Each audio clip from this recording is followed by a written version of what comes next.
Что это за дети такие, которые 4 часа спят и даже на другой бок не перевернутся? Может быть, это краденые дети, и их напичкали снотворным?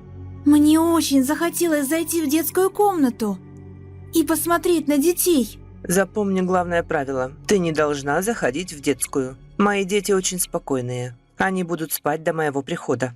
Я студентка. В свободное время от учебы, по вечерам, я подрабатываю няней. Сначала я сидела с сыном маминой коллеги. Потом та порекомендовала меня своей подруге. Подруга своей подруги. Так в скором времени у меня нарисовалась целая сеть клиентов. Иногда даже случалось, что несколько семей оставляли мне своих детей одновременно. Я любила сидеть с детьми, и у меня получалось хорошо на этом заработать. Однажды вечером мне позвонили с незнакомого номера. Женщина утверждала, что узнала мои контакты от друга, но не уточнила, от какого именно. Она просто просила меня приехать вечером и посидеть с ее детьми, пока она съездит к маме. Детей было 3, от 2 до 4 лет. Я сразу предупредила о тройном размере оплаты. Сумма получилась внушительная. Мать сразу согласилась.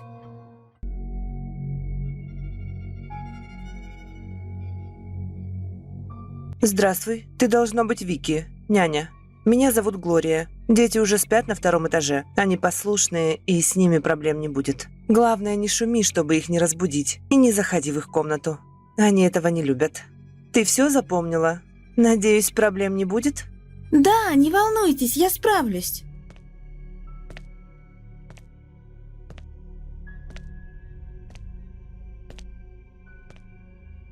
Детскую мне удалось найти быстро.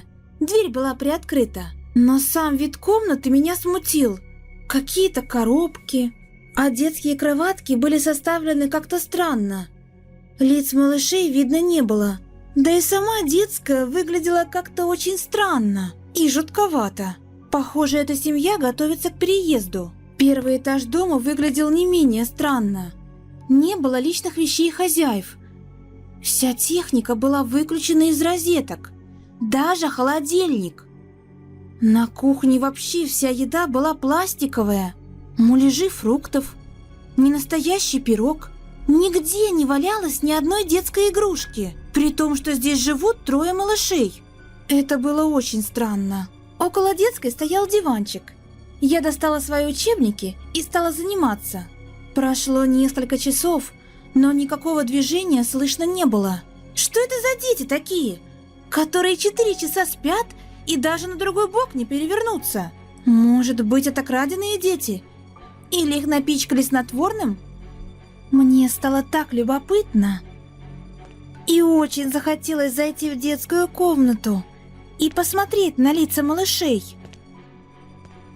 Вики, я же просила не беспокоить детей. Не нужно их будить.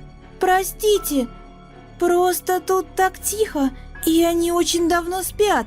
Вот твои деньги. Пожалуйста, уходи.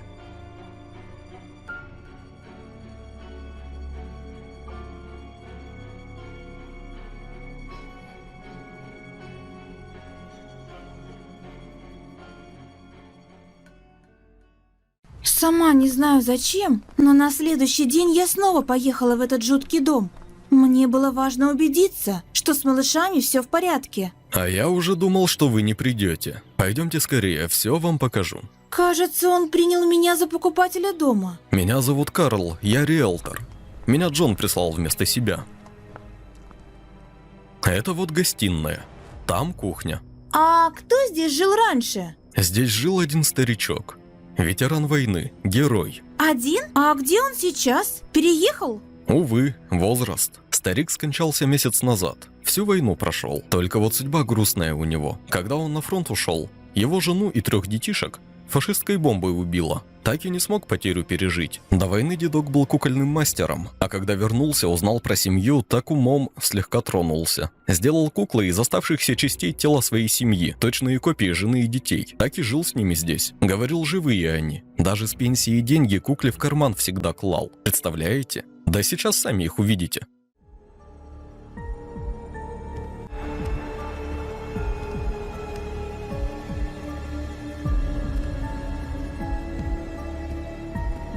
Вот они.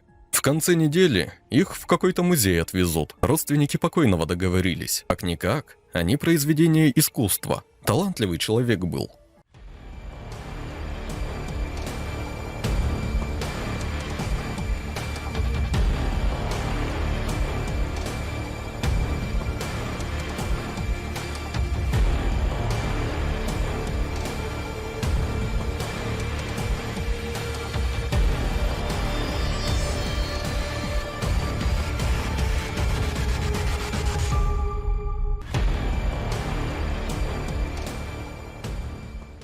Если любишь страшные истории, кликай на плейлист «Страшные истории». Там ты найдешь много жуткого и интересного. Подписывайся на канал и становись частью нашей семьи. Поверь, мне есть чем тебя удивить.